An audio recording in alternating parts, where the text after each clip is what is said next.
हाँ भाई, क्या हाल है भैया। Welcome to another episode of askganjiswag and I hope आप लोग सब खैरियत से होंगे। आज तीसरा दिन है पाकिस्तान में विदाउट इंटरनेट और हम कोई वीडियोस भी नहीं लगा रहे बिकॉज आधे से ज़्यादा मुल्क यूट्यूब नहीं एक्सेस कर पा रहा, तो हम क्या करें लगा के। और जब तक आप ये वीडियो देख रहे होंगे तब तक आई डोंट नो क्या सिचुएशन है, but as of now Imran Khan has been arrested और आज सुप्रीम कोर्ट ने बोला कि बेल दे दी है। कल उन्होंने बोला है राना सनाउल्ला कि हम फिर उठा लेंगे। मंकी तमाशा, यानी सुप्रीम कोर्ट की कोई रेट नहीं है, आर्मी भी जलील हो रही है। I think we're like a lawless country now और कुछ भी नहीं है यहाँ पे। खैर, it's very sad state of affair. अब चले, हम तो थोड़ा सा सह रहे हैं, मगर इंटरनेट जो है गैर मुअय्यना मुद्दत तक बंद हुआ है। कैन यू इमेजिन आज के दौर में इंटरनेट सर्विस नहीं है, लाइक शहर में नहीं चल रही। जो वायर्ड है, ऑफिस हो गए, घर हो गए, वो चल रहे हैं, जो बट आप घर से बाहर निकलो नहीं चल रहे। सो फूड पांडा वाले फारिग बैठे हैं, इन ड्राइव करीम ऊबर वाले बेचारे फारिग बैठे हैं, बिकॉज जब 3G 4G ही नहीं चलेगा तो राइड कैसे बुक होगी, ऑर्डर कैसे आएगा। But people don't give a shit. बाहर में जाएं ये लोग, कर लेंगे गुजारा, मर जाएं तो क्या हो जाएगा। इंटरनेट बंद करना ज़्यादा इम्पोर्टेंट है और वो बंद किया हुआ है। It's just very sad. पता नहीं कौन लेता है यार ये फैसले भाई, लेकिन यहाँ तो ऐसे ही चलता है। और डॉलर आज 302 का हो गया है। Again I don't no, by the time आप देख रहे हो ये वीडियो तब तक 350 का ना हो गया हो। तो apparently it's the highest ever in Pakistan. तो भाई डॉलर ही भेज दें, कुछ तो खुशी दे दें हमें ज़िंदगी में। You can support this channel on patreon.com/ganjiswag। चलते हैं आज की ईमेल की तरफ। पहली ईमेल जो है, it says, are we being sold on a version of heaven where the reward is hedonistic desire. अब नॉर्मली होता ही है यार, इस तरह के सवाल के जवाब आप दें तो फिर मौलवी साहब रेडी होते हैं रिस्पॉन्स बनाने के लिए। बट खल्ली वल्ली भाई, जिसने जो करना है करे। मेरी शक्ल पे व्यूज़ मिलते तो लेते रहें। But I am gonna give an answer given my limited knowledge. Dear Junaid bhai, I hope this email finds you well. I have been following you for quite some time and find your views on social media quite interesting. Just for some context, I am 15 years old, residing in Karachi. Recently, I have been pondering over the concept of heaven as portrayed in our society, and I would like to hear your opinion on it. My question is whether we are being sold on a version of heaven where the reward is hedonistic desire. In our society, heaven is often depicted as a place where people are surrounded by luxury, comfort, and pleasure. The idea is that the more good deeds you can do in this life, the more you are entitled to such pleasures in the afterlife. Moreover, in heaven, we would not have to work for anything, so dopamine would act as a reward. In light of this, I am curious to know whether you believe that pleasure and hedonistic desires would still be the ultimate reward in the afterlife, or if there is more to the concept of heaven than just materialistic pleasure. While I understand the appeal of such a depiction, I can't help but wonder if it reduces the purpose of performing good deeds and staying away from bad ones in this life to merely achieving pleasures in the next life. It feels like we are being lured into performing good deeds not for the intrinsic value but rather for the sake of attaining pleasure in the next life. Moreover, I believe that the height of human happiness is not hedonistic desire. While it's true that material comforts can bring temporary happiness, true fulfillment and joy comes from performing your duties and doing tasks that human beings are designed to do. In my opinion, a depiction of heaven that centers solely around materialistic pleasures and hedonistic desire limits and misses the essence of what true happiness and fulfillment are. I am curious to know your thoughts on this matter. Do you believe that this portrayal of heaven is an accurate representation of what awaits us in the afterlife? Or do you think that there is more to the concept of heaven than just materialistic pleasure? How do you see the role of good deeds in this life in shaping our experience in the afterlife? I apologize for such a long email. No, it's a very good email. Thank you so much for writing. और खुशी होती है इस तरह के 15 साल के बच्चे इस तरह सोचते हैं। तो ये जो बच्चा है कराची से ये सोच रहा है, इनको ख्याल आ रहा है कि लाइक हेवन का कॉन्सेप्ट क्या है और जो हमें दिया गया है, इज़ दैट इनफ या there is more to it.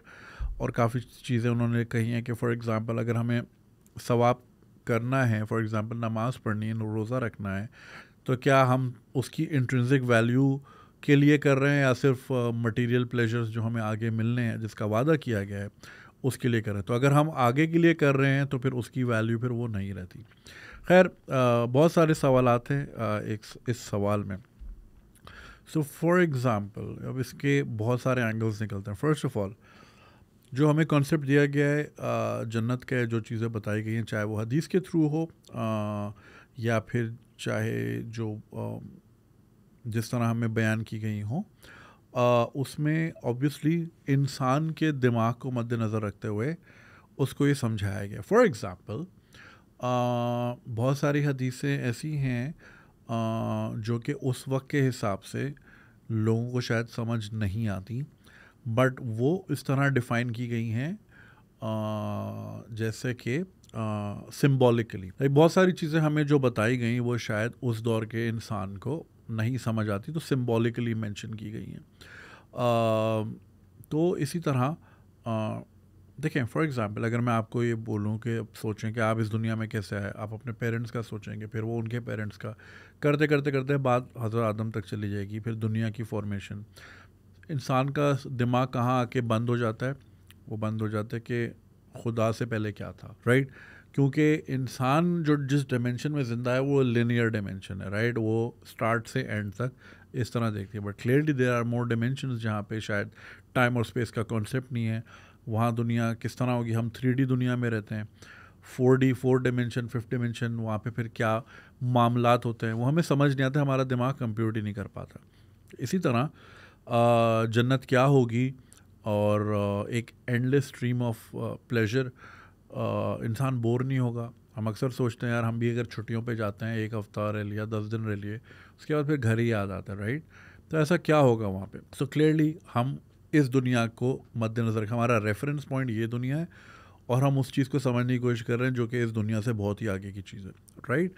तो हम वो समझ नहीं पा रहे। ऑल्सो जो जन्नत के कॉन्सेप्ट हैं वो जहाँ वो हर उस सोसाइटी को उसके हिसाब से दिए गए। फॉर एग्ज़ाम्पल मिडल ईस्ट में इस्लाम फला फूला और वहाँ पे लोगों को जन्नत का जो कॉन्सेप्ट दिया गया वो क्या दिया गया? ठंडी हवाएं होंगी, क्योंकि ठंडी हवाएं अरब के लोगों के लिए एक इंसेंटिव थी। वहाँ तो रेगिस्तान था, गर्मी होती थी, तो ठंडी हवाएं, दूध की नहरें, वहाँ पे ज़ाहिर है क्रॉप्स तो नहीं उगती थी इतनी ज़्यादा, इतना फर्टाइल लैंड तो नहीं था वहाँ पे। बहुत बार हमने सुना है खजूरों पे लोग गुजारा करते थे वगैरह वगैरह। तो ये उनके लिए इंसेंटिव था। तो आप अगर किसी को प्रॉमिस कर रहे हो something about the life hair after, तो आप उन्हीं चीज़ों पे लूर करोगे जो उसके पास अभी नहीं है, राइट? तो सिमिलरली अब मुझे एक बात बताना, अगर नॉर्वे में इस्लाम आया हुआ होता, लाइक वहाँ से अगर शुरू होता फॉर एग्ज़ाम्पल, तो वहाँ के लोगों को ये तो नहीं बोलते कि जन्नत में ठंडी हवाएं होंगी, वो बोलते हैं यार हम तो ऑलरेडी ठंड में रह रहे हैं। या अगर कोई हॉलैंड में होता या न्यूजीलैंड में होता जहाँ का दूध इतना मशहूर है, वो उनके लिए ये तो नहीं होती ना, it won't be of value कि भाई यहाँ दूध की नहरें पेंगे, बोले यहाँ तो वैसे इतना दूध है, समझ रहे हैं? तो हर माशरे को उसके हिसाब से एक डिपिक्शन, एटलीस्ट उस माशरे को, अरब के माशरे को उनके हिसाब से डिपिक्शन दी गई। I am sure there would be far more than meets the eye. कुछ लोगों को लगता है कि शायद दुनिया हो गई है और हम यहाँ दोज़ख में रहते हैं, ऐसे भी सोचते हैं लोग। अब जैसे कि for example if you can live for ever you will never leave your house, तो फिर दुनिया कैसे चलेगी? अगर आप फाइनाइट होने में ही there is beauty, because you know you running out of time, so that's why you create art, you create things, you learn about things वगैरह वगैरह, बिकॉज आपको पता होता है कि ज़िंदगी लिमिटेड है और इसी में मुझे जो भी लेगेसी छोड़ के जानी है वो करना है। So that makes you, obviously आपको ज़्यादा भूखा भी नहीं मरना, वो भी एक वजह होती है, लेकिन जैसे फॉर एग्ज़ाम्पल अगर आप किसी को फूल देना है, तो अगर आप उनको आर्टिफिशियल फूल दें दे वुड लास्ट लॉन्गर, और यू नो तो आप उनको असली फूल क्यों देते हैं? वो तो मुरझा जाते हैं 1 हफ्ते बाद, 2 हफ्ते बाद, राइट? बट उसकी खूबसूरती ये होती है कि there is beauty in something that's finite, क्योंकि you long for it and you know कि it's only here for a moment of time, so you cherish it more. If you could live forever then फिर हम एक दूसरे को cherish ना करते, हम अपने पेरेंट्स को उस तरह चेरिश ना करते जिस तरह अभी करते हैं। धड़का लगा रहता है यार कुछ हो ना जाए, कोरोना आया था उस टाइम पे, everybody was worried about their parents more than they were worried about themselves, because उनको पता था वो वल्नरेबल है, right?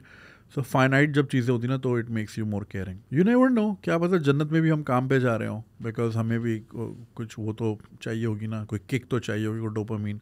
May be way creating something, may be हमें जन्नत में डाल दिया जाए और फिर हमें वो मैन इन ब्लैक की तरह कर दिया जाए, मेमोरी वॉश, और फिर शायद वो एक दुनिया हो जहाँ पे हमें रहना है, एंड देन शायद उस दुनिया के मामला डिफरेंट हो देन दिस दुनिया, और आपको प्लेजर्स मिल रहे हों, बट शायद आप वहाँ के बिलियनर हो, तो आपको वो सारे प्लेजर्स मिल रहे हों जो आप देखते हो ना, सुनते हो जन्नत के बारे में जो कहा जाता है. मे बी आप वहाँ जाके जेफ बेजोस बन जाओ, लेकिन वो हो उसी तरह दुनिया, लेकिन आप अमेज़ॉन बना लो वहाँ पे, या आप जो है कोई और टेक बिलियनर इलॉन मस्क हो वहाँ के. You never no. बाकी है कि सबका अपना अपना डेफिनेशन है जन्नत की.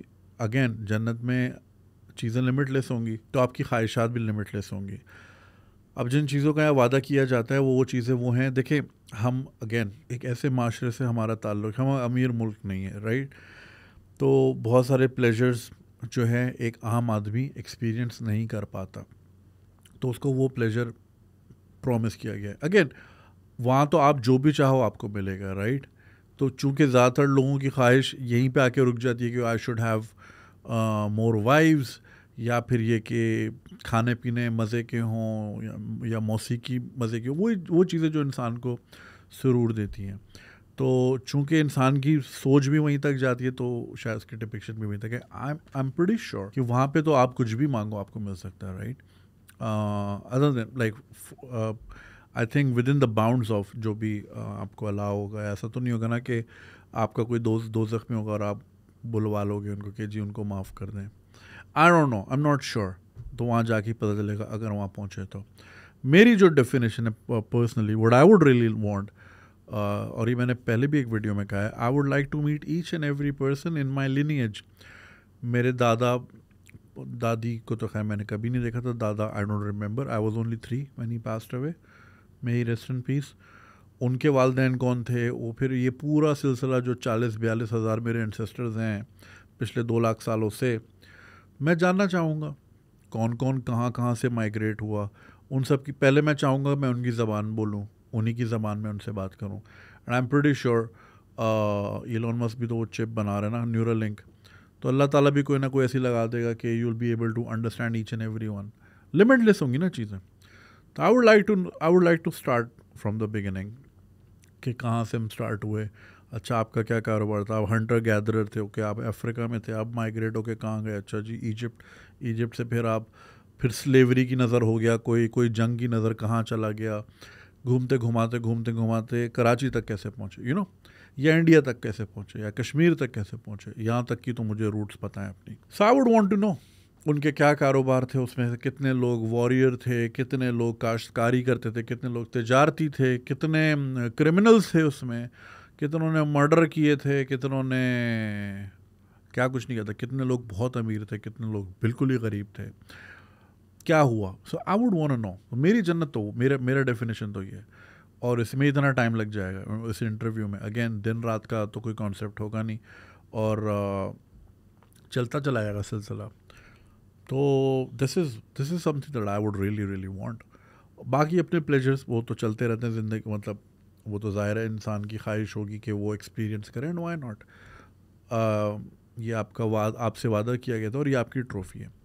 अब रही बात आपकी कि डोपामीन वाली बात, तो अगेन हम वही वाली बात है ना, हमारी जो लिमिटेड नॉलेज और हम जिस लिमिटेड स्फेयर में रहते हैं इस दुनिया में, हम नेचुरली वो चीज़ जन्नत के लिए अप्लाई कर रहे हैं. यार हम बोर नहीं होंगे, यहाँ तो आप कहीं भी चले जाओ बोर हो जाते हो. तो अगेन हमने एक्सपीरियंस की है ये दुनिया इस फाइनाइट बॉक्स के अंदर और इन फिज़िक्स के लॉ के अंदर. वहाँ तो लॉज ही अलग होंगे. तो हमें जब पता ही नहीं है कि वहाँ होगा क्या चीज़, मतलब हम फॉर एग्ज़ाम्पल उड़ने के काबिल हैं वहाँ, तो हमें एक्सपीरियंस ही नहीं है उस चीज़ का, तो वो हमें पता ही नहीं चलेगा. सो हम यहाँ के हिसाब से सोच रहे हैं और उसको डिकोड करना चाह रहे हैं, क्लियरली हम नहीं कर पा रहे. सो डोपामीन, क्या पता वहाँ पे कोई और चीज़ हो, क्या पता वहाँ पे पूरा ही ना होता हो आपका, या फिर ये कि आप इंस्टेंटली दोबारा रिजुविनेट हो रहे हैं, आपका मूड दोबारा रिजुविनेट हो रहा है for more and more and more. You never no. और मे बी आप डिमांड करें कि ओके मैं अब ये काफ़ी हो गया, मैं थोड़ा सा एक ट्रिप मार के आता हूँ. सो लाइक एक अगर कोई एक्सो प्लानट है, वहाँ पे ह्यूमन रेस है या वट एवर रेस, वहाँ पे जाके ज़िंदगी गुजारूँ, then I will come back. You know, I don't know, I'm just talking out of my ass. There's a lot that can happen, there's a lot that there would be out there. मेरा एक चीज़ ज़रूर मानना है, वो ये है कि मैं जब भी कायनात के बारे में, गैलेक्सी के बारे में, यूनिवर्स के बारे में देखता हूँ, पढ़ता हूँ, मुझे ये बात समझ ही नहीं आती कि यार इतना बड़ा स्टेज सिर्फ हमारे लिए कैसे लग सकता है. इतना बड़ा stage, billions and billions and billions of stars तो खाली हमारी गैलेक्सी में, और फिर वो गैलेक्सी अगेन ट्रिलियंस में मौजूद है. ये एक बहुत बड़ा स्टेज है, बहुत ही बड़ा स्टेज है, इंसान का दिमाग भी नहीं जाता वहाँ तक. तो इतने बड़े स्टेज में हम अकेले क्या कर रहे हैं? मुझे ये लगता है कि हम यहाँ से निकलेंगे, अगली जन्नत में जाएंगे, वहाँ पे हमारे पास शायद एक लिमिटेड टाइम होगा कि चलें एंजॉय करें, फिर आपको कहीं और ट्रांसफ़र कर दिया जाएगा, फिर वहाँ से आप जन्नत दो. आई थिंक ये सिलसिला चलता रहता है. इसमें एक आपने कभी ज़ाहिर स्केरी ड्रीम्स तो सबको आते हैं, आपको भी कभी ना कभी आया होगा, बहुत सारे लोगों को आता है. एंड मुझे परसों आया था बड़ा ख़तरनाक, एंड वो मैं खैर बताना नहीं चाहूँगा. इंसान अपने आप को कभी मरते हुए नहीं देखता. जहाँ पे उस पर कोई अटैक होने वाला होता है या वो गिरने वाला होता है बिल्डिंग से या कुछ भी, यहाँ आँख खुल जाती है. तो हज़रत अली का एक कॉल है कि इंसान की जब इस दुनिया में आँख बंद होती है तो कहीं और खुलती है. Right.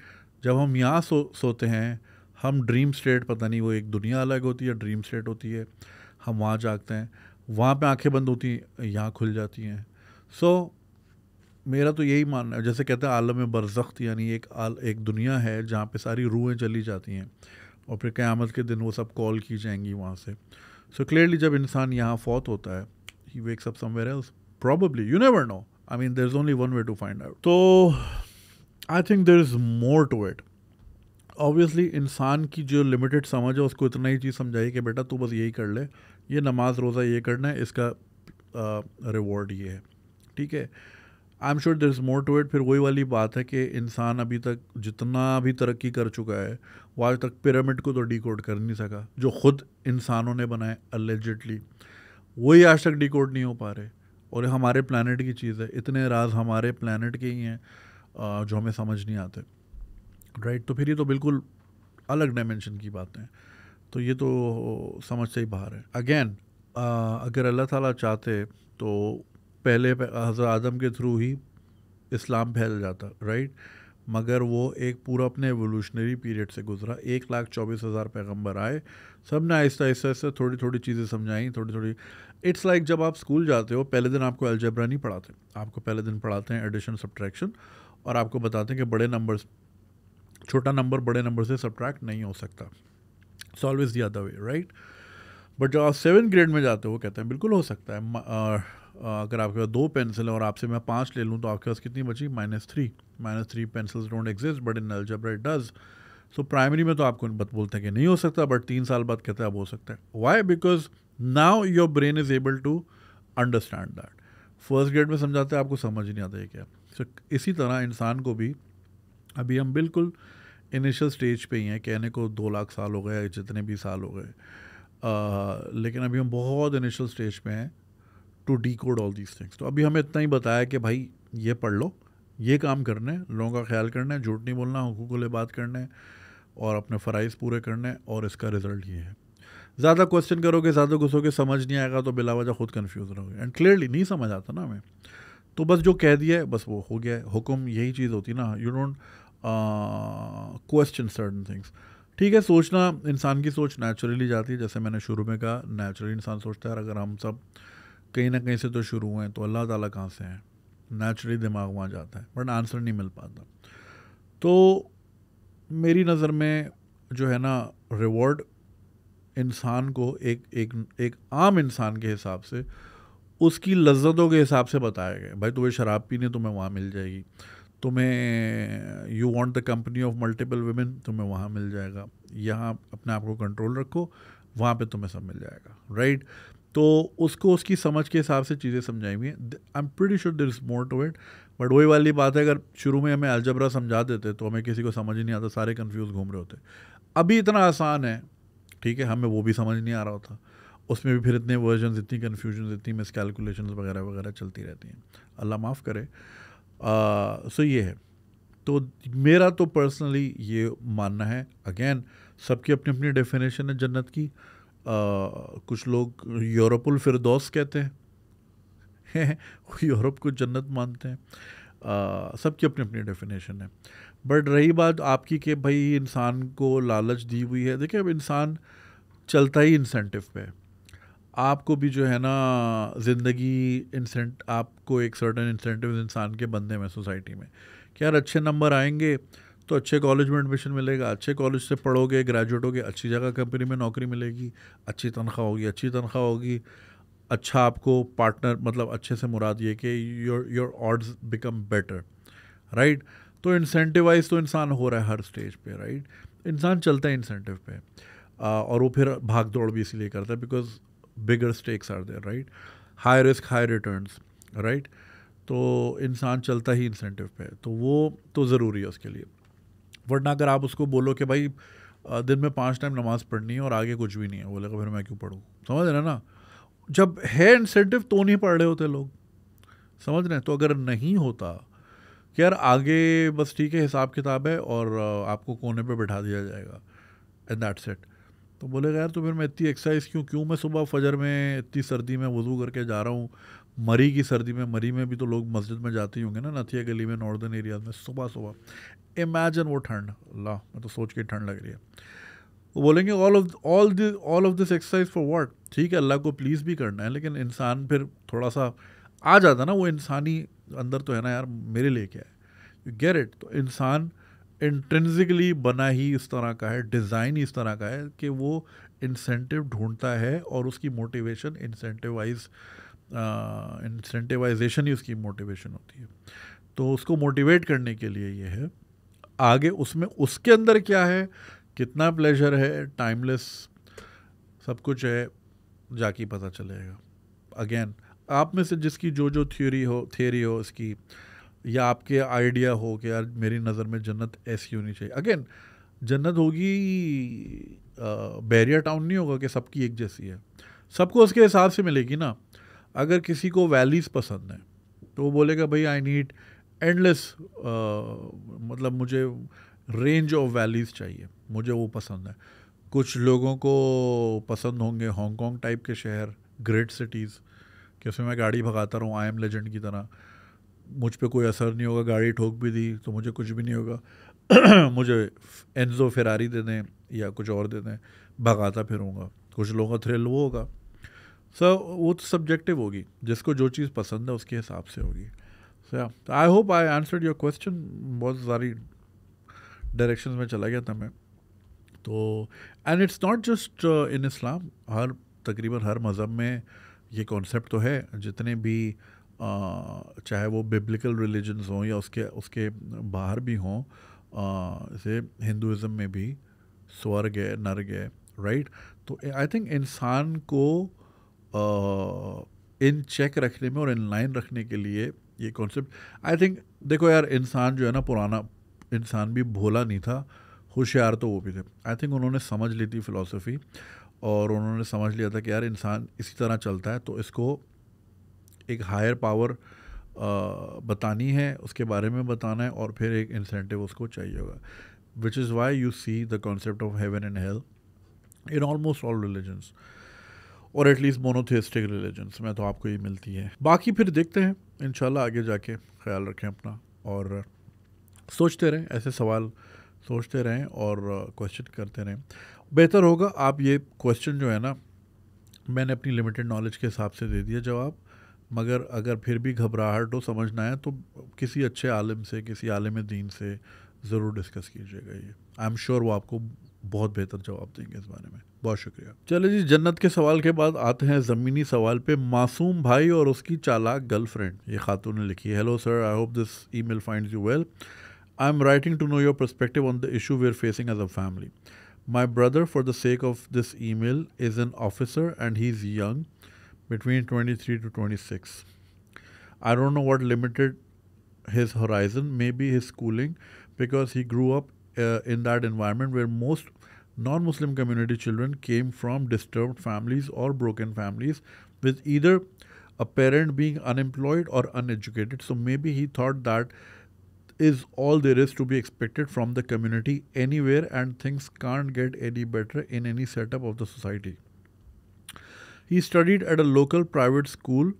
The school is only good in studies because they focus on ratta more than concepts of grooming or pronunciations or teaching children any sport. Just tests weekly.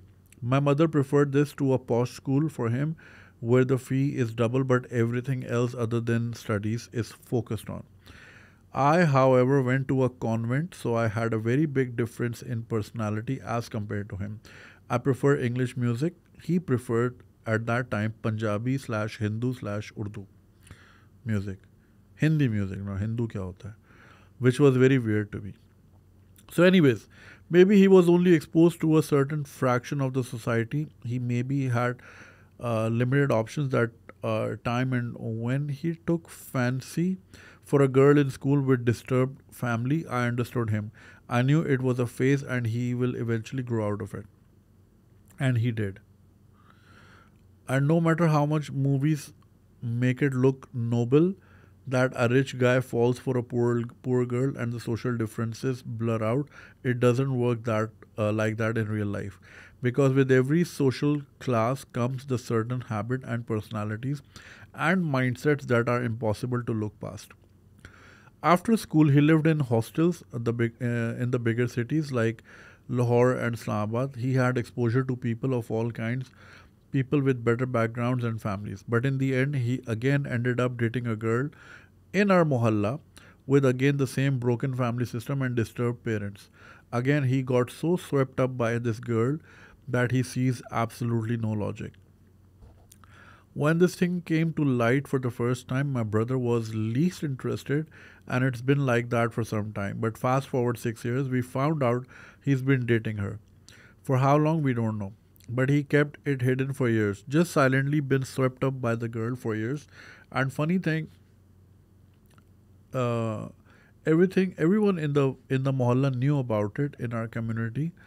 Everyone in her family knew about it. The only people who didn't know the fact was my own family. How stupid, I would say, but clever on the girl's side. Because, like I said, with certain societal class comes a certain mindset. And like any normal family, when a child is being sneaky, hitting puberty, and using phone chup chup kar, and being so unexplainably jumpy around phone, parents know something is up. So this girl gets caught by her mother, but instead of reprimanding her, she gets encouraged because my family is good, settled, established, educated, so it's okay to talk to boys of such families which are limited in our community and in the mohalla. What's scary about all this is my brother kept it hidden for years. They both would talk to each other after prayer, openly in plain sight for all to see, and speculate and gossip. And obviously, at first, my family thought it's not mutual, so we weren't bothered by this, just annoyed that this girl was tainting our reputation. So, everyone in the community in our mohalla knew, her family knew, the only people oblivious, my family. And maybe it would have stayed hidden until one day my dad found out and told the rest of us. I was disappointed because I found all my cousins also knew about this. I wasn't told by my brother, and it wasn't for my dad. If it wasn't for my dad, maybe this thing would have played out in a very bad way, where one day she would have, heaven forbid, walked into her house with a court marriage certificate and a sad story as to why my brother didn't seek the approval first to save the damsel in distress. It's a bit exaggerated, I know. But I feel it would have happened because he's accomplished what very few people in our community accomplish, a bachelor's degree, and the rest of us in my family are also educated and established in our lives. And this girl, she's not even an undergrad. Her father works as a laborer and mother unemployed. An older sister who ran away from home, and her father has an extramarital affair. Why would her mother even ever tell her to stop? For all it matters, her daughter has scored a perfect future. My brother, after my dad found out, asked to get engaged to an inter student. He was denied, obviously. He was told he could marry her if he wished, but can't live with us then. He just got angry and retaliated and now hates all of us. Do you think it's duplicity on our side that maybe we are just arrogant of our social standing or education, or is it what we all think it is, planning and cunningness of the girl and her mother? Also, FYI, I painted a sad picture of her mohalla and the school, but it is what it is. The few privileged non-Muslims do exist, but it's so rare to be studying with one in the same class or institution at the same time. So it's like a rare sighting for us non-Muslims. But they exist and we have so many family friends and relatives. But जब अकल से पैदल हो जाए कोई किसी के पीछे तो फिर मौजा ही मौजा. ओके, आपने ये नहीं बताया, वैसे आपने as an example Lahore Islamabad share किया, बट मुझे ये क्लियर नहीं हुआ कि ये बात कहाँ की है, पाकिस्तान की है, पाकिस्तान से बाहर की है. सो उससे काफ़ी फ़र्क पड़ता है, बट इट्स ओके. से बेसिकली एक साहिबा इनके भाई हैं, वो इतने अच्छे स्कूल में नहीं पढ़े और ये ख़ुद कॉन्वेंट में पढ़ी हैं, और भाई का जो एक्सपोजर है वो इनको इतना पसंद नहीं है, चाहे वो फिल्मों की चॉइस हो, म्यूज़िक की चॉइस हो या ख़वातीन की चॉइस हो. तो आपने लिखा 23 से 26 साल के दौरान आप के दरमियान आपके भाई की उम्र है. सो अगर आपका मोहल्ला, फर्स्ट ऑफ ऑल अगर आपका मोहल्ला इतना ही अच्छा नहीं है एज यू सेड, तो you guys should move out. But again, moving out आसान नहीं है आजकल के दौर में.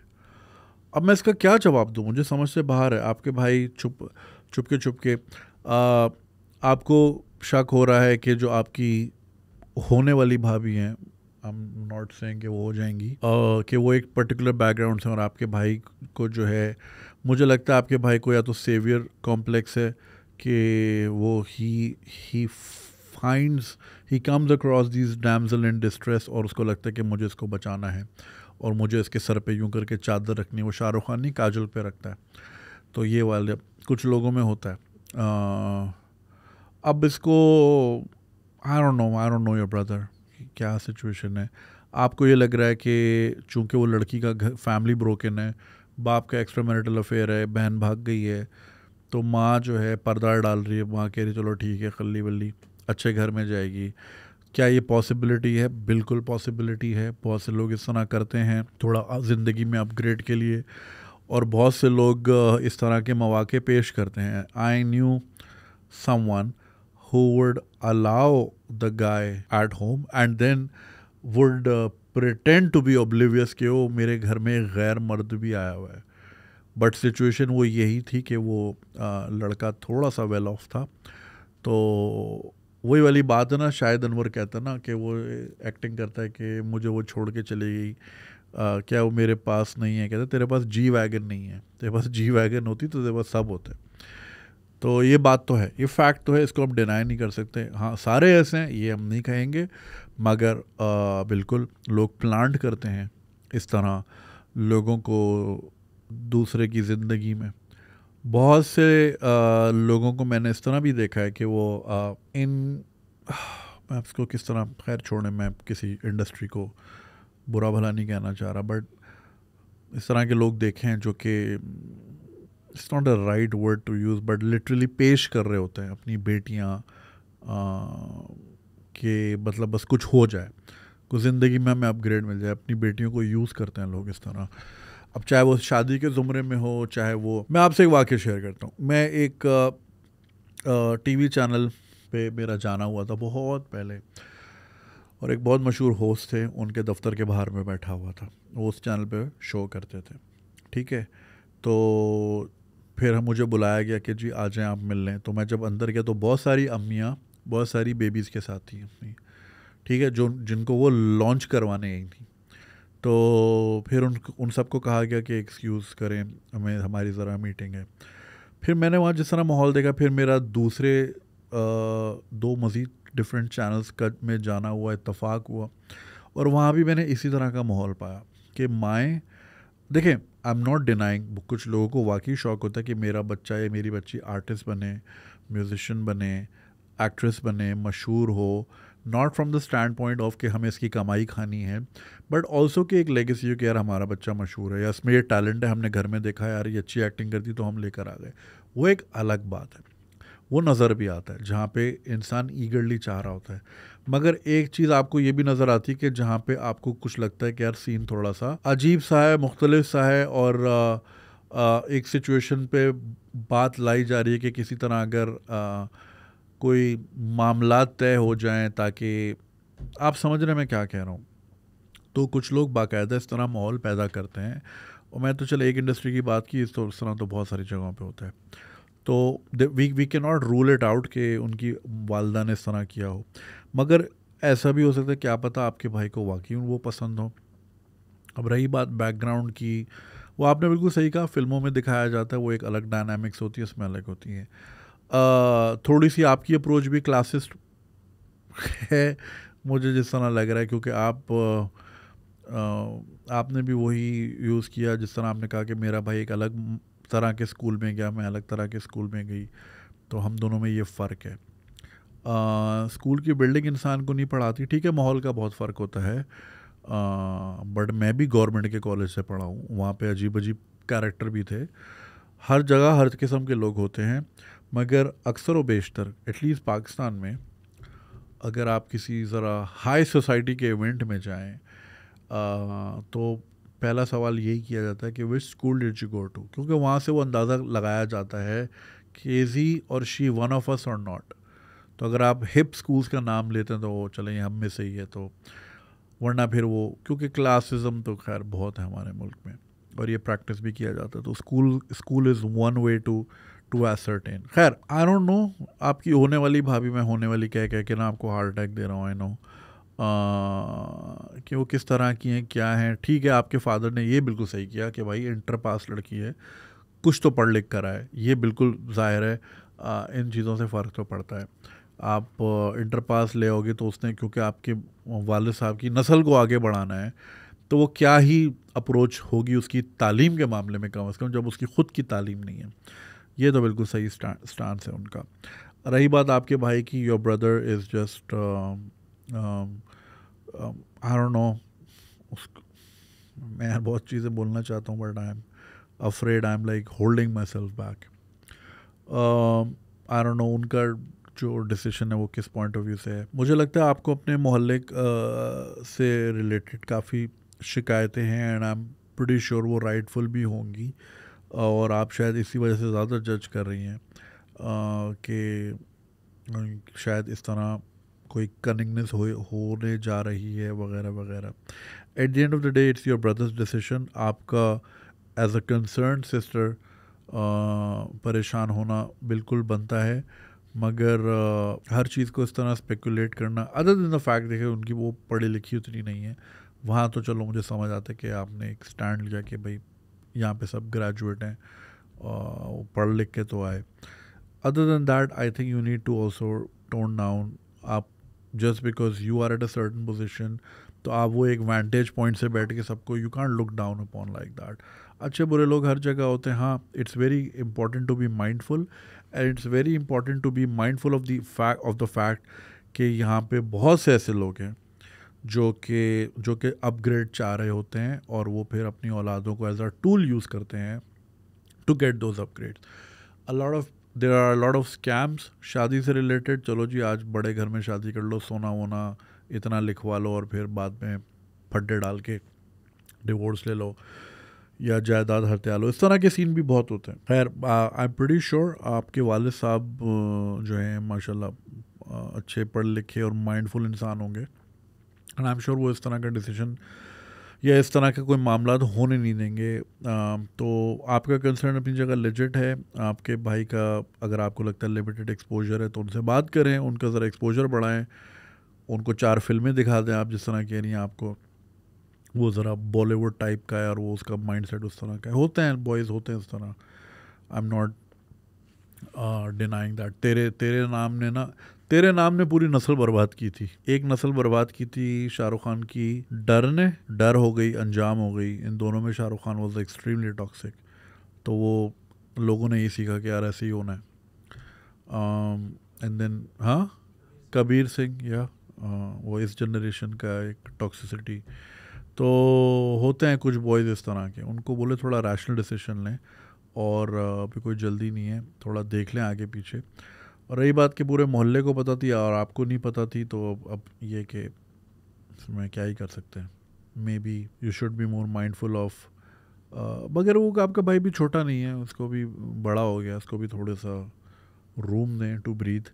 ज़्यादा आप उसके ऊपर नज़र रखेंगी या वो रखेंगे कि फ़ोन कितना बज रहा है और कितनी देर बाहर खड़ा बात कर रहा है, वो कर रहा है. Eventually he is gonna get paste और फिर वो आपके सामने नहीं करेगा.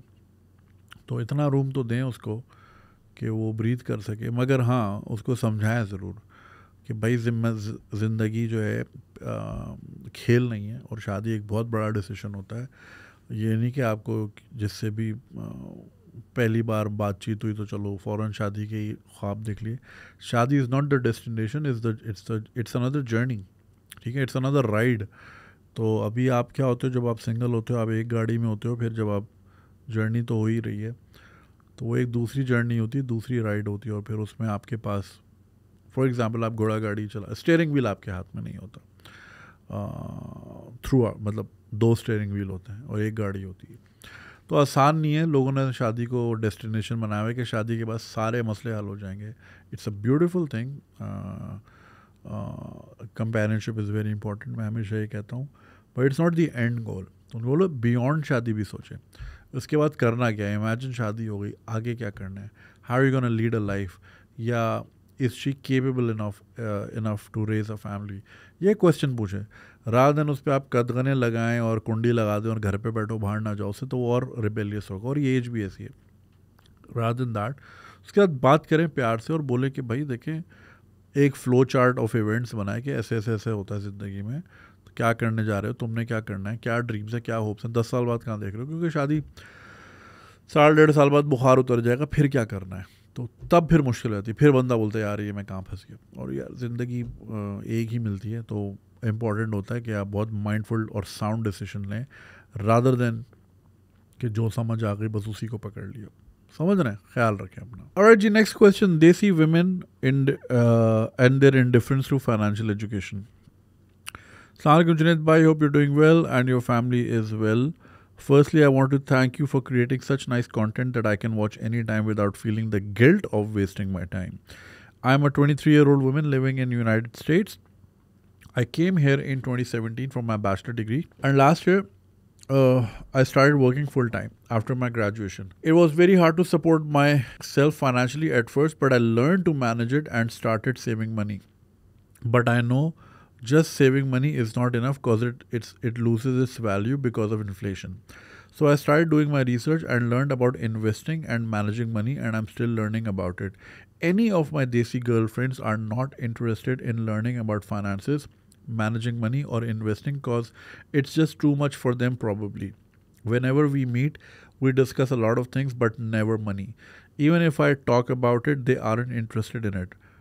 Even online, I see a lot of Desi women influencers who talk about fashion, makeup, cooking, lifestyle in general, but they never talk about money. Why do you think we as a society don't do a good job of educating our girls about money and encouraging them from making the decisions that involve money from a young age like we do that for boys? What is something that I can do to educate other Desi Pakistani women about money and encourage them that it's not a bad thing to make these financial decisions and invest in future for themselves and their families? I'm thinking of starting an Instagram page of some sort or a blog to educate. Is that a good idea or do you have some other suggestions? Thank you so much. I'm looking for your response. बिल्कुल सही कहा आपने. और कि सो ये खातून हैं, America में रहती हैं. इन्होंने नौकरी करना शुरू की ग्रेजुएशन के बाद. फिर इनको ख्याल आया कि खाली सेविंग से बात नहीं बनेगी, इन्वेस्टमेंट भी बहुत ज़रूरी है, तो वो आहिस्ता आहिस्ता उन्होंने सीखा और अभी भी सीख रही हैं। मगर जब वो अपनी दोस्तों से मिलती हैं वो पैसे की बात ही नहीं करती, और वो कहती हैं it's too much to learn डरा। और इसी तरह इन्फ्लुएंसर्स जितने वो देखती हैं वो फैशन, मेकअप, कुकिंग, लाइफस्टाइल, इसकी तो बात करते हैं, they never talk about money. तो उनका सवाल ऐसा क्यों है? देखें, इसकी एक बहुत बड़ी बुनियादी वजह यह है कि हमने ख़वातीन को पैसों से डिसइनफ्रेंचाइज किया हुआ है, और हमने उनको एक सेफ्टी नेट दिया हुआ है कि भाई पैसा तो मर्द ने कमाना है। और कुछ ख़वातीन ने जो है, कुछ तो खैर नहीं, एक बहुत बड़ी तादाद जो है वो इससे खुश है, और उन्होंने बोला कि हाँ ठीक है, काम तो मर्द का कमाना है, हमने तो घर संभालना है, and it would be in equal trade. To which I say कि वो एक इक्वल ट्रेड है, बट वो अनपेड है, राइट? या तो ये हो कि जो मिनिमम वेज है, फॉर एग्जाम्पल, खैर पाकिस्तान में तो नहीं है ना पर आवर वाली सिस्टम, तो जितने घंटे खातून काम कर रही हैं घर पे, फिर उनकी भी वो मिनिमम वेज उनको दी जाए। अभी तो फ्री लेबर है। अभी क्या है कि जी एक्सप्लॉयटेशन चूँकि बहुत है औरतों की यहाँ पे, और क्या, ताकि उनके हाथ से किसी किस्म की पावर डायनामिक में वो आगे ना हो, तो उनको एक ये टॉफ़ी दी जाती है कि तुमने घर में रहना है, मैं कमा के लाऊंगा, और फिर जब मैं कमा के लाऊंगा तो फिर बात भी मेरी चलेगी। फिर औरत सारी ज़िंदगी डिपेंडेंट रहेगी, वो हर सूट के लिए शौहर की तरफ देखेगी, ये कुछ पैसे दे तो मैं सना सफ़ीना जाऊं या ख़याल से ऑर्डर करूं। समझ रहे हैं मेरी बात? तो और बहुत से, देखें, ये एक बहुत बड़ी प्रिविलेज तो है इन अ सेंस के worst case scenario, a woman can always choose to be a stay at home wife, provided if she is married, right? और उसको लुक डाउन अपॉन भी नहीं किया जाएगा, उसको ज़्यादा इनकरेज किया जाएगा कि हाँ भाई okay, she is taking care of the family या डरा वट एवर। तो ये एक प्रिविलेज ज़रूर होती है, अदर देन द फैक्ट कि बहुत सारी नॉन प्रिविलेजेस भी एग्जिस्ट करती हैं, नॉट डिनाइंग दोज। ऐसा मर्द कभी नहीं सोच सकता कि यार यू नो व्हाट, मैं आज से घर पे रहूँगा, और अभी हमने सोसाइटल रूल्स बनाए हुए हैं वगैरह वगैरह। तो ये एक तो रहती है। अब चूँकि most of the women are happy in with this setting कि हाँ ठीक है, शौहर कमाएगा, तो जब शौहर कमाएगा तो फिर इन्वेस्टमेंट भी उसका मसला है, घर लेना है, ये सारी चीज़ का मसला है। मैंने उसको सिर्फ हर साल टारगेट देने हैं कि हमने यहाँ घर लेना है, या हमने यहाँ हॉलीडेज़ करने हैं, या बच्चों को ये करना है, ये करना है। मगर चूँकि उनकी, and there happy with being oblivious, और प्रोग्रामिंग भी शुरू से ही होती है यार, पैसा जो है ना वो तो मर्द का एक डोमेन है, तो तुमने तो बस घर सजाना है, बच्चे पैदा करने हैं, ब्रंचेस करने हैं, एंड दैट्स अबाउट इट। यही ज़िंदगी, इंस्टाग्राम ये सब करना है, राइट? तो वो फिर फाइनेंशियल मैटर्स में पड़ती भी नहीं है, फिर वो चूँकि मनी हैंडलिंग नहीं है। ऑल्सो हर किसी के पास तो पैसा हाथ में है भी, आ भी नहीं रहा ना, कहने का वो ज़िंदा है, खुशहाल ज़िंदगी है, और शौहर कमा रहा है, वो घर पे है, घर पे काम कर रही है, मगर उसके पास तो पैसा हाथ में भी नहीं आ रहा ना। जो आ रहा है कि भाई हाँ ये सौदे का, ये इसका है, सेविंग के लिए। हर किसी के पास, बहुत कम प्रिविलेज ख़वातीन हैं जिनके हस्बैंड इतने ओपन माइंडेड होते हैं, who I am not gonna use the word allow, but like who factor in the situation कि भाई सेविंग बीवी करेगी, या ये लो भाई पैसे इसको संभालो, डर डू दिस डू दैट। हमारे यहाँ वैसे भी फाइनेंशियल लिटरेसी वैसे ही नहीं है, इसी वजह से पाकिस्तान में बहुत सारे डबल शाह आपको मिलेंगे, और आज तक मिलेंगे। आज तक लोगों के साथ स्कैम हो रहा है, कभी किस सूरत में, कभी किस सूरत में। यही वजह है कि पाकिस्तान में आपको कोर्सेज वाले भी बहुत मिलेंगे, रातों रात अमीर, अमेज़ॉन कर लो, ये कर लो, वो कर लो, वो कर लो। आई एम नॉट सेइंग कि उससे नहीं होते या वो गलत है, मगर वो जिस तरह बेचा जाता है ये रातों रात अमीर, तो हर कोई उसमें आ रहा होता है, और फिर बहुत से लोग नहीं कर पाते उसमें। फाइनेंशियल लिटरेसी नहीं है, और फिर जल्दबाजी भी बहुत ज़्यादा है लोगों, और रातों रात अमीर होना, 21 दिन में पैसा डबल करना है, ग्राइंड नहीं करना उन्होंने। सो रही बात ये आपकी फाइनेंशियल एजुकेशन वाली, ये यहाँ दी नहीं जाती। As opposed to this, India में, like I have a lot of Sindhi friends in India, उनकी बीवियाँ स्टॉक मार्केट में उनके बाकायदा अपने पोर्टफोलियोज हैं, स्टॉक ट्रेडिंग करती हैं, उनके वो फ़ोन्स में लगी होती हैं, क्या चीज़ कहाँ जा रही है, क्या चीज़ किधर जा रही है, उनको इन चीज़ों के बारे में पता होता है, भाव किधर जा रहा है। सो वो नेचुरली बहुत जो है, ख़ास तौर पे इंडियन ख़वातीन बिज़नेस सेवी बहुत ज़्यादा है, और वो भी एक बहुत बड़ा फैक्टर है इंडिया की ग्रोथ के पीछे। And you no, WhatsApp, India is the only WhatsApp in the world जिसमें पैसे ट्रांसफ़र होते हैं दुनिया अमेरिका में भी व्हाट्सएप पे पैसा ट्रांसफर नहीं होता, इंडिया में होता है, बिकॉज वहाँ पे बहुत सारी स्मॉल एसएमईज जो विमेन रन एसएमईज हैं, दे ऑपरेट ऑन व्हाट्सएप। बहुत सारे ग्रुप्स हैं, बहुत सारी केस स्टडीज़ हैं कि वो किस तरह व्हाट्सएप के ग्रुप्स बने हुए हैं और उस पर दिन दहाड़े पूरी पूरी लॉट्स बिक जाती हैं। ग्रुप्स बने हुए हैं जी, ये सूट आए हैं या ये आया है या वो आया है, ग्रुप्स बने हुए हैं, वहीं पे पेमेंट होती है, डिलीवरीज हो जाती है। बेहतरीन सिस्टम है।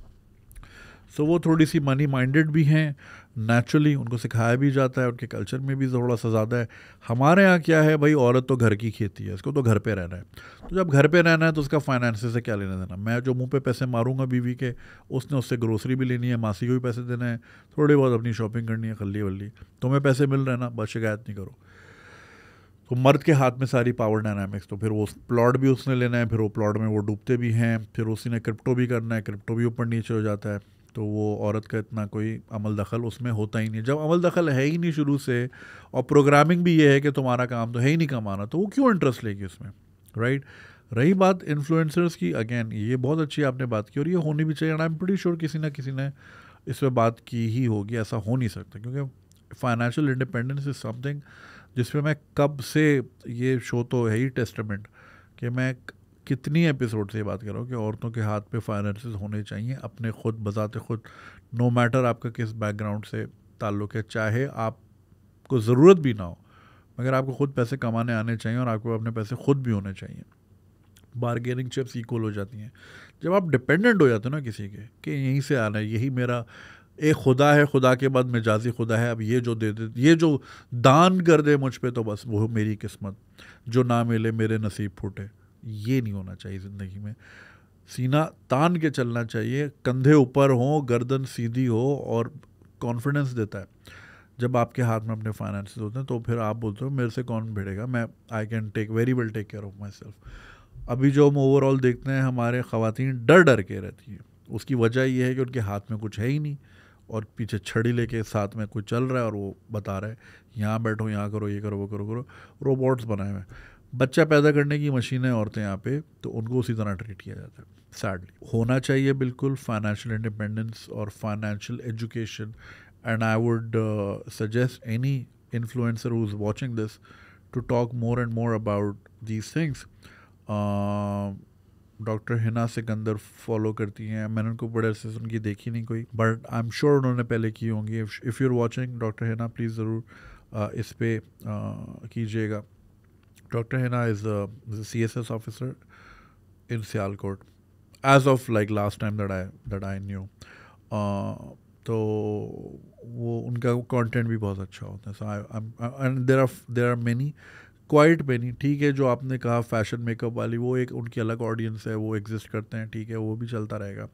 मगर there are also a lot of other influencers जो कि इन चीज़ों पे बहुत फोकस करते हैं, चाहे वो करियर हो, चाहे वो मदरहुड हो, ये वाली चीज़ें, प्रैक्टिकल चीज़ें जिनका जिसका आपको रोज़ ताल्लुक़ रहना। मेकअप आपने रोज़ नहीं करना, समझ रहे ना, ठीक है। It's very important for some people, fine, there is nothing wrong being in looking good और looking after yourself, but जो प्रैक्टिकल चीज़ें, जो जिसने हाउस होल्ड को जोड़ के रखना है, ज़िंदगी को एक दिशा देनी है, एक डायरेक्शन देनी है, तो उसमें ये भी बहुत इम्पोर्टेंट है। सो मेरी दरख्वास्त रहेगी इन्फ्लुएंसर से, मेरी भी कोशिश रहती है कि financial education not from the stand point of कि ये बाय कर लो, ये ख़रीद लो, वो कर लो, उसमें हमेशा रिस्क इन्वॉल्व होता है और मैं खुद अवॉइड करता हूँ कि यार मेरी वजह से किसी के पैसे ना डूबें तो ही बेहतर है। बाकी रही बात कि आप इंस्टाग्राम स्टार्ट करना चाहती हैं, आई would highly suggest do that.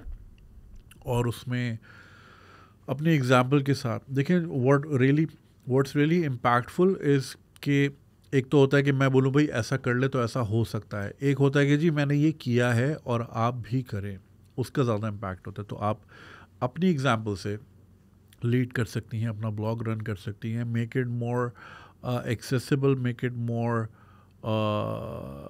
Friendly content in terms of, ताकि उसकी कंजम्पशन में लोग बोर ना हो। मेक इट क्योंकि देखें किसी भी काम करने से का बेहतर तरीका ये होता है कि आपको खुद क्या पसंद है। सो अगर आप कंटेंट बनाने जा रहे हैं तो आप ये देखें आप खुद किस तरह का कंटेंट देखते हैं। You don't watch boring 17 minute long videos, right. You want 30 second के अंदर इंस्टा रील आई, टक टक टक टक टक यूँ करके समझा दिया। सो जो जेन जी वाले कंटेंट ट्रेट्स हैं उनको फॉलो करें, वो ज़्यादा चलते हैं. And do that. If you have concerns about कि आप सामने नहीं आना चाहती हैं, या you don't want to talk on camera, और you feel you are not confident, तो उसके भी तरीके हैं. You can just be mute and like you know the captions can talk, right. बहुत सारे तरीके. तो आई वुड हाईली इनकरेज कि आप ज़रूर बनाएं इसके बारे में. मुझे ज़रूर बताइएगा once you do. I would have a look कि आपके पास क्या चीज़ें. And then like make it a thing कि कीप इट ओपन एंडेड, कि लोगों से भी आप मशवरा लें, या उन ख़वातीन से मशवरा लें who have been doing this for a while, ताकि फिर एक क्रॉस फर्टिलाइजेशन ऑफ आइडियाज़ हो, ताकि ज़्यादा से ज़्यादा लोग इससे फ़ायदा उठा सकें. यहाँ पे मकसद आपके इंस्टाग्राम की ग्रोथ से ज़्यादा लोगों की ज़िंदगी में और ख़वातीन की ज़िंदगी में ग्रोथ है, राइट. तो क्या पता you end up attracting women who are very pro at this, but उनको शायद किसी किस्म की झिझक थी, या they don't want to come up front, वो आपके साथ collaborate कर सकते हैं, वो आपको ज़्यादा knowledge base provide कर सकते हैं. Maybe some content expert can reach out to you. There's a lot that can happen. देखिए, मैंने भी किसी दिन शुरू किया था, मैंने नहीं सोचा था एक दिन आएगा कि लोग अपनी इतनी पर्सनल ईमेल्स भी मुझे भेज रहे होंगे. But like one thing leads to another, and you never know, you end up creating a whole economy of sorts. तो ज़रूर स्टार्ट कीजिए. I would highly encourage you. और जितने भी फाइनेंस एक्सपर्ट्स सुन रहे हैं, विदाउट सेइंग कि ये क्रिप्टो ले लो और यहाँ प्लॉट ले लो, ये ले लो, वैसे ही एक रोड मैप बना के दिखाएं कि इंसान को किस तरह सेव करना चाहिए कमेंट्स में, ताकि जो लोग ये एपिसोड सुन रहे हैं वो भी इससे फ़ायदा उठाएं. ख्याल रखिएगा. बहुत शुक्रिया. और जी, आज का आखिरी सवाल, a job with a very good environment versus a job with very good money. Hey Junaid bhai, hope you're doing well. A little background first. I'm a software engineer, highly career oriented, graduated from a top institute in our country. By the way, ये खातून की email है. And working currently remotely as a developer with a software house. I'm married to a wonderful and super supportive family, and I come from a very supportive, loving family as well. I'm remotely working because my husband is in the military and we're always moving. Allah khair kare bhai aajkal to. I have nearly 5 years of experience and 3 years of working at my current workplace. My current workplace has a very good environment. My manager is pretty great. I can work anytime with no micromanagement and positive involvement. Unlimited leaves and okayish health insurance. Typically it's 8 hours a day because of my experience in the company. But because of my experience in the company, I can get my work done in 3 hours, but the salary is very average. Not less, but average. To me, it was enough until I was headhunted by another corporation through a good friend already working there. And they offered me a job remotely with 120% increment in the current salary. अच्छा, इसके आगे मैं जाऊँ तो जैसे उन्होंने लिखा ना कि a good friend who's already working there recommended. भाई 90% जॉब्स रेफरेंस से लगती हैं. इसलिए कहता हूँ अच्छे दोस्त बनाओ, ताकि अच्छे दोस्त अच्छी कंपनियों में जाएं तो आपके लिए भी रास्ते खोलें. अब तुम शपाटरों में बैठोगे, वो क्या ही आपको सजेस्ट करेगा दुनिया में. तो भाई, your network is your net worth. अच्छा जी, 120% इंक्रीमेंट मिल रहा है. They have all the perks like health insurance, much better than my current company, work at any time, unlimited vacation, and they even पे for your home office and internet, but they micromanage everything. They may fire whenever they want. Doesn't happen where I work right now, and I will have to give 8 hours because it's a new company. The overall environment is very strict as compared to my current company. Both these companies are US based setups in Pakistan. Should I switch and get out of my comfort zone, given that I'm also expecting our firstborn? Both companies have a policy of 5 months of paid maternity leave. Having and raising a kid is also a full-time job, given that I live alone with my husband, who has crazy work hours too. Of course, mulk chalana hai. I don't know what to do. Feels like there is no right choice. Okay, so tricky सवाल है. तो खातून हैं, software house के लिए काम करती हैं remotely. अभी वाली जो है वो एनवायरनमेंट अच्छा है बट सैलरी कम है. जो नई जगह ऑफ़र हुई है वहाँ 120% इंक्रीमेंट है और इंश्योरेंस और बेनिफिट्स भी अच्छे हैं, लेकिन वो माइक्रो मैनेज करते हैं हर चीज़ और कहते हैं पूरे 8 घंटे, तो क्योंकि नई कंपनी है. अभी वाली जो है वहाँ पे 3 घंटे में भी काम समेट लेती हैं. फर्स्ट ऑफ ऑल जो लोग सुन रहे हैं, देखें इसी मुल्क में एक लड़की बैठ के यूएस बेस्ड कंपनी के साथ काम कर रही है और 3 घंटे में काम कर रही है यार, बेस्ट लाइफ, और घर से काम कर रही है। क्या कर रहे हो तुम लोग यार। खैर, अब देखिए ये तो थोड़ा सा सब्जेक्टिव सवाल है। कंसिडरिंग द फैक्ट कि you have a baby coming in, ये ऐसा टाइम है कि इसमें you should not be making change. अब आपने ये नहीं लिखा how long in pregnancy are you, assuming you're in your third trimester 6 months and beyond, तो ये टाइम ऐसा है, इसमें कोई नई चीज़ ज़िंदगी में ऐड ना ही करे तो बेहतर है, क्योंकि अभी ऑलरेडी इंशाल्लाह एक एडिशन होने वाला है and it's a new territory for you. अभी आपको पता नहीं है कि उसकी क्या रिक्वायरमेंट है या वो कितना हेक्टिक हो सकता है, तो उसमें जो है I would not recommend personally. दूसरी चीज़ ये, अच्छा ये सब तब हो कि जब चीज़ें ओके हों, घर में कोई इतनी तंगी ना हो पैसों की और मामलात बेहतर चल रहे हों, तो फिर नहीं है। हाँ, अगर सिचुएशन ऐसी है कि फॉर एग्ज़ाम्पल आपने एक टारगेट सेट किया हुआ कि भाई मुझे इतने पैसे कमाने हैं, या हम दोनों मियाँ बीवी ने इतने पैसे कमाने हैं और 3 साल बाद हमारी माइग्रेशन है, तो उसमें फिर आपकी प्रायोरिटीज़ डिफरेंट हो जाती हैं। अगर आपकी प्रायोरिटी पैसा बनाना है तो फिर जाहिर है उधर ही जाएं जहाँ पे ज़्यादा पैसे हैं। रही बात स्ट्रिक्ट इन्वायरमेंट वगैरह की, देखें अब जो ज़्यादा पैसे दे रहा है वो फिर काम भी थोड़ा ज़्यादा ही लेगा और थोड़ा ऊपर से आएगा, एंड वो शायद शुरू में इस तरह माइक्रो मैनेज वगैरह करें। आपकी दोस्त क्या कहती हैं या कहते हैं, वो कितने अरसे से हैं और क्या वो आज तक माइक्रो मैनेज होते हैं, अज्यूमिंग अगर वो 2 साल से हैं और वो अच्छे परफॉर्मर हैं, क्या आज भी उसी तरह उन पे नज़र रखी जाती है और माइक्रो मैनेजमेंट की जा रही है, या फिर उनको थोड़ा सा फ्री हैंड है। तो अगर तो इस तरह का है तो फिर तो नेचुरल सी बात है कि नए एम्प्लॉय को ज़ाहिर है थोड़ा ज़ोर से देखा जाता है, और एक बार आपका कॉन्फिडेंस डेवलप हो जाता है तो फिर आप कहते हो खल्ली वल्ली मुझे पता है ये टाइम पे काम कर लेगी। फॉर एग्ज़ाम्पल मेरे इतनी ऐसी रिसोर्स है, उनसे मैं कभी कभी ऐसा होता है पूरा पूरा हफ्ता होता है मुलाकात ही नहीं हो पाती, बट मुझे पता है उनको जो टारगेट्स दिए हुए वो अपना पूरा करते हैं, चुपचाप करना पड़ता है, सर पे हेलीकॉप्टर पेरेंटिंग नहीं करनी पड़ती, राइट। तो अगर तो इस तरह का है तो, but again like I said, अगर आपकी प्रेगनेंसी वाला इशू ना होता तो मैं आपको ज़रूर कहता कि स्विच करें, और ज़ाहिर है जब अच्छे पैसे चाहिए और अच्छे बेनिफिट्स चाहिए तो थोड़ा सा स्ट्रिक्ट एनवायरनमेंट होगा।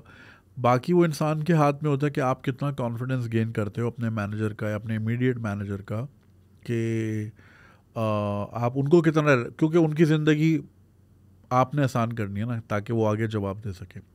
तो जब आप consistently you are a star player तो फिर वो इतनी टेंशन होती नहीं है, unless the manager is really anal, वो फिर एक अलग कैटेगरी होती है।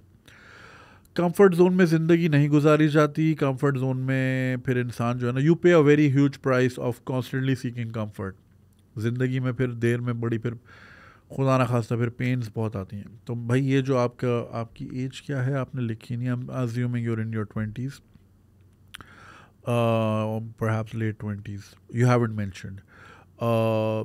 तो अभी जितना पेन सह सकती हैं ले लें, अब you're young, you can manage things better.